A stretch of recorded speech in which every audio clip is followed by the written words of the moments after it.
헌법재판소는 왜, 뭐가 두려워서 선거를 미루고 있는 것입니까? 즉시 윤석열을 파면하는 것이 국민의 상식에 부합하는 것 아닙니까?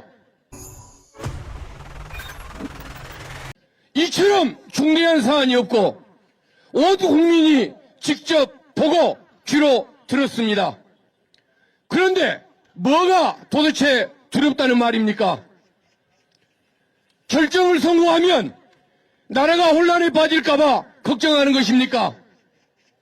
그러나 파면을 성공하면 대한민국은 두 달 내 새로운 선거를 통해서 새로운 질서가 확립이 되고 바로 안정을 찾게 될 것입니다. 그러나 기각을 하게 된다면 대한민국은 2년간 내전 상황에 빠져들게 될 것입니다. 상식을 가진 다수의 국민들이 이 상황을 그저 지켜볼 수 없는 것 아닙니까? 내란 범죄자가, 내란 범죄의 피고인이 대한민국을 통치를 하고 군을 통수하는 이 상황, 정상적인 국민들이 지켜볼 리가 있겠습니까?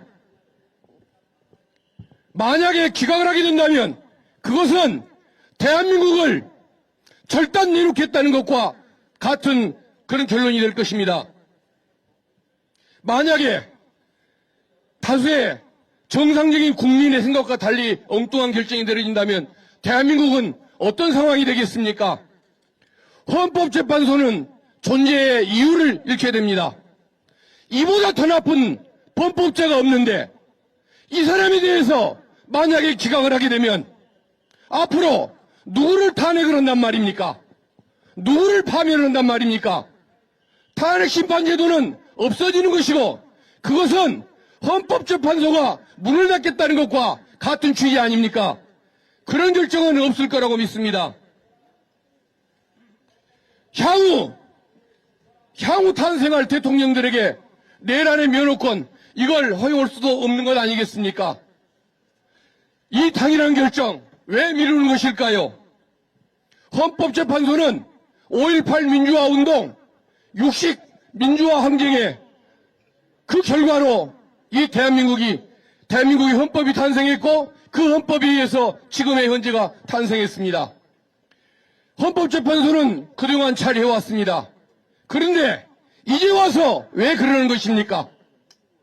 헌법의 적, 민주주의의 적을 심판하지 않는다면 헌법재판소가 존재할 이유가 있는 것입니까? 헌법재판소는 도대체 국민의 원성이 들리지 않는 것입니까?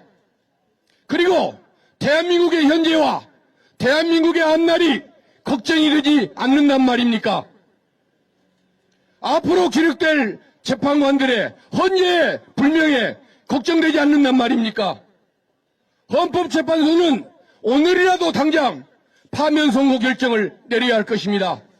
하루빨리 대한민국을 위해 파면 결정을 만장일치로 내려줄 것을 촉구하는 바입니다. 오늘은 2025년 3월 25일입니다. 지난달 2월 25일 헌법재판소는 피청구인 윤석열에 대한 탄핵 심판을 변론 종결했습니다. 딱 한 달째 되는 날입니다. 2024년 12월 14일 국회가 압도적 다수로 윤석열 피청구인에 대한 탄핵소추 의결을 했습니다. 100일이 넘었습니다.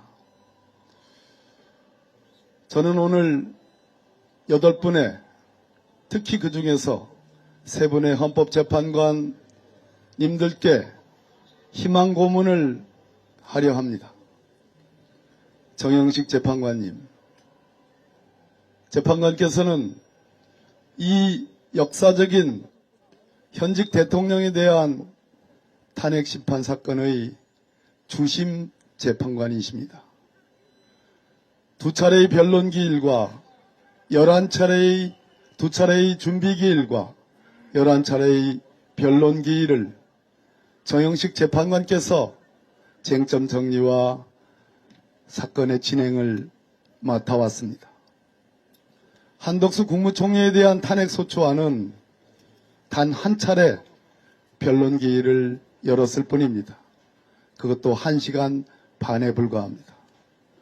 따라서 정영식 재판관께서 한덕수 국무총리에 대한 탄핵 소추 요건을 갖추지 못해서 각하한다라는 그 견해를 존중합니다.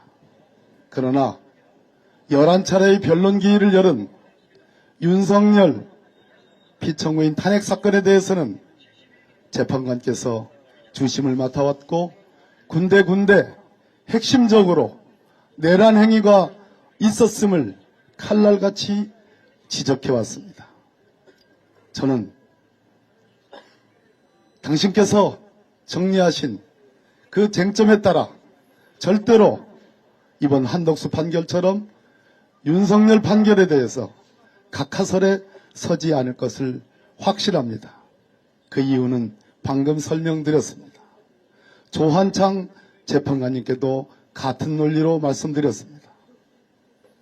김복형 재판관님, 재판관이 되신 지 얼마 되지 않으셨습니다.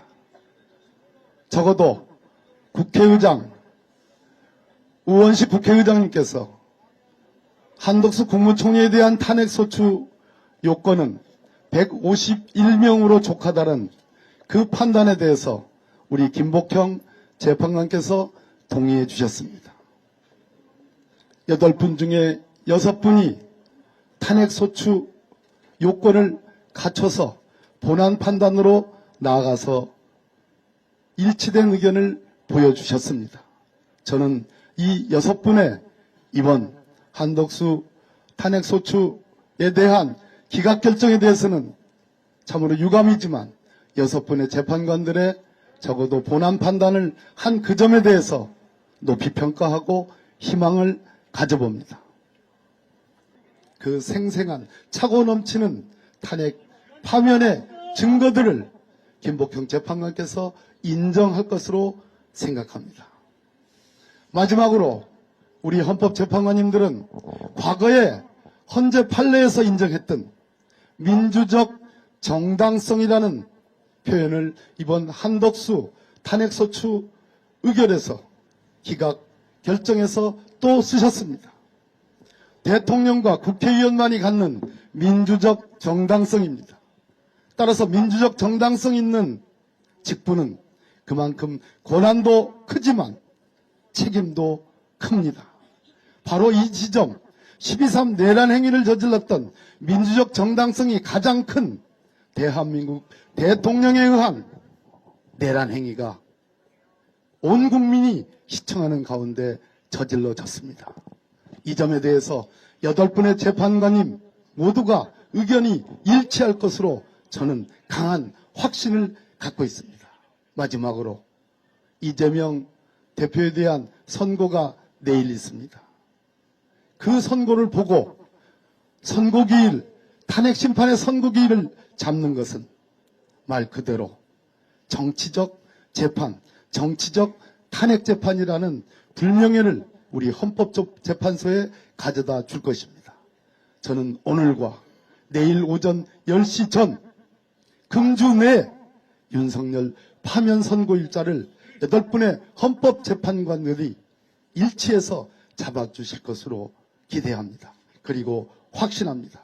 국민의 여망, 1987년 헌법에 헌법 수호와 기본권 보장기관으로서 기능했던 헌법재판소에 대한 국민의 마지막 기대를 허물지 말아주시기를 진심으로 탄원드립니다. 이상입니다.